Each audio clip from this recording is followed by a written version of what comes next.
set, taking advantage of a sloppy Steelers offense. 7 drop passes, the most in any game this season, and they dropped their shot at a perfect season as well. Here's Steelers head coach Mike Tomlin after the loss. Different points along the journey, you get a chance to learn about yourself, who you are, what you're made of, individually and collectively, and it takes the journey to reveal that. And so, you know, we're faced with a loss now, so we'll get an opportunity to smile in the face of it. Remember, just 5 days ago, we sat here and we listened to Mike Tomlin say that last win, that was a little too close for us. We really need to buckle up and you know, start grinding here. And then obviously they come out and this happens last night. Brian Westbrook joining us now. Brian, good morning to you. What did you learn about the Pittsburgh Steelers after last night's loss? You know, good morning, Jenna. You know, what I was reminded of, and I hopefully what the Steelers team was reminded of and learned last night, was that you can't play flawed football and expect to win in the NFL. And what we've seen from the Steelers the last couple of weeks, we saw 7 drops last week against the Ravens. We saw at least 7 last night. And Mike Tomlin said it in his press conference. You have to do the routine things routinely. They didn't do that. They haven't established a run. 14 carries, 21 yards. They couldn't establish a run. Hopefully they find a way to get Pouncey back as well as James Conner. I think that's going to help their running game a lot. But to me, the most important thing that we didn't see last night that the Steelers have to know they have to do is produce turnovers. They produced turnovers versus the Ravens JV team, and they were barely able to get a win. They were produced 2. Last night, they weren't able to produce any turnovers. They're the best team in the league at takeaways. They have to produce those turnovers to get shorter fields for the offense, to get additional opportunities to possess the football, and they weren't able to do that. And when you watch this team, Jenna, you see some cracks, some flaws offensively, them not being able to move the ball. Yep. And if they can't find a way to pressure the quarterback without Bud Dupree being there, then those turnovers may not come as often as they have in the past. And then that now you start talking about a team that was once 11-0, now has some cracks in it. So there's some questions to be answered there for Pittsburgh. 100% B. There's 2 big question marks for me. And you talked about a Bud Dupree. That's a big loss for him. He tears his ACL last week against the Baltimore Ravens. Why is that big? Because you got Bud Dupree, you got Watt on the edges, and these are guys that can play the run and they can play the pass. They stay on the field.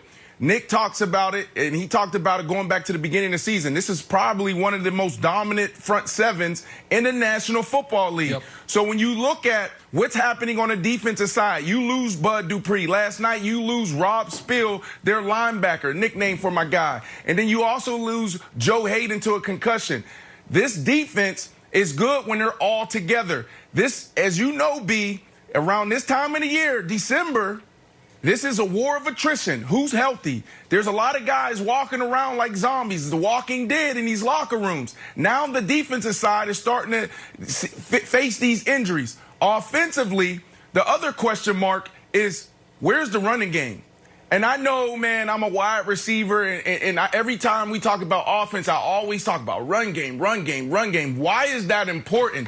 Because when you have a defense and you have a run game, it opens up the pass game. So how do you go from being one of the best running teams in the National Football League the first 5 weeks, averaging over 100 yards a game, to now being one of the worst at running? You're not even running the ball. You had 13 carries last night for 20-something yards. That is a problem. This is not let's let Big Ben cook. We're not, or let's let Big Ben bake. Let's say that. We need to see them get back to running the ball. Now, they didn't have Conner, Nick, but they've had this problem when Conner was there. And Big Ben, a big fan of baked goods and pastries, so I think that works well. So you mentioned the injuries on defense. I would argue the last time the Steelers looked dominant was when they had Devin Bush. Devin Bush, remember, he went down in that Browns game back on October 18th. So no Devin Bush, no Bud Dupree. All of a sudden, that best front 7 in the NFL, you lose 2 of your best guys. Now, T.J. Watt's still awesome. This is a very good defensive line. I'm not saying they're not still very good, but those are big losses for them. The other problem for them is, and I know you guys hate when I do this, Big Ben, as the season's gotten longer, starting to look his age a bit.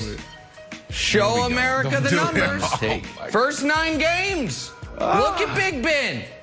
Look at him, just cooking, baking, maybe even a nice little sauteing going on there. Last 3 games, that damn smoke detector's going off again. Big Ben's burnt the bacon. 84 rating, throwing the ball a million times a game. All dinks and dunks, though, except for the occasional deep pass down the field. And Wild's defenses know what Pittsburgh's going to do. They're going to dink and dunk and then take the occasional deep sideline shot. They have no intermediate passing game. And, the Steelers tried to lose to the Cowboys.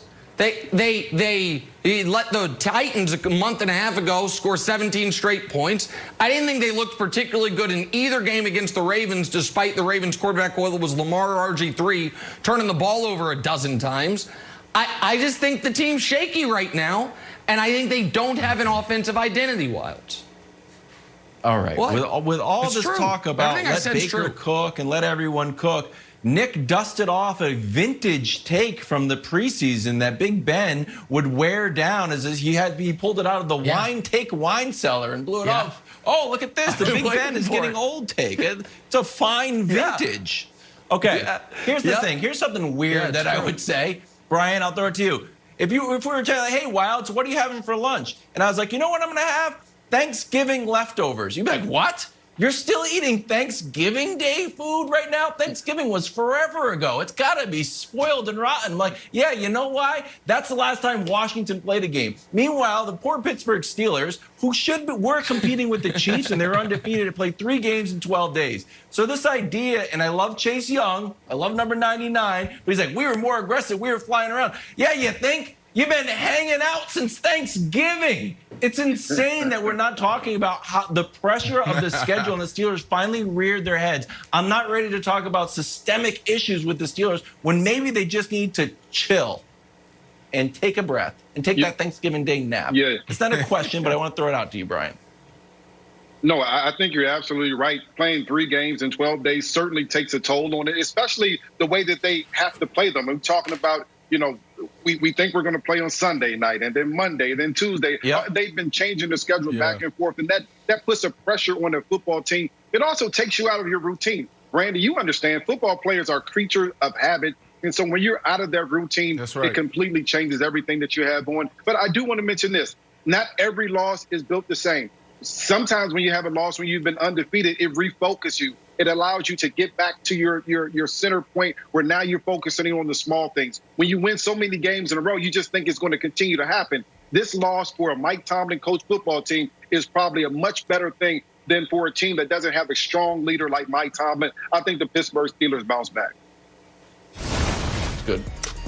All right, let's play a little drawing a blank now. Eagles head coach Doug Peterson continued to deflect when asked about who will start at quarterback against the Saints this weekend. He said, when I know, you'll know. That's how I answered the art question on my SATs. So, Brian, back to you. The Eagles starting quarterback this week should be blank. Jenna, we've seen a lot of Carson Wentz, and he struggled this season. And there are times, Brandon, where you say, as a player, I just need to sit down and watch. Let me see if Jalen Hurts does something different with this football team. So my answer is Jalen Hurts. Allow him to play. Allow him to get a full week of reps with the starting offense. Let's see what he can do. And this break may just allow Carson Wentz the break that he needs, the time away from the starting position, the pressure that he needs to try to get his mind right as he moves forward here. Hey guys, don't look now, but the Bills are 9-3, and around here, when you're 9-3, what are we talking about, Wilds? We'll save it. Buffalo Bills, big win last night. Next, Game time? First things first. Championship. Sure, why not? Game time.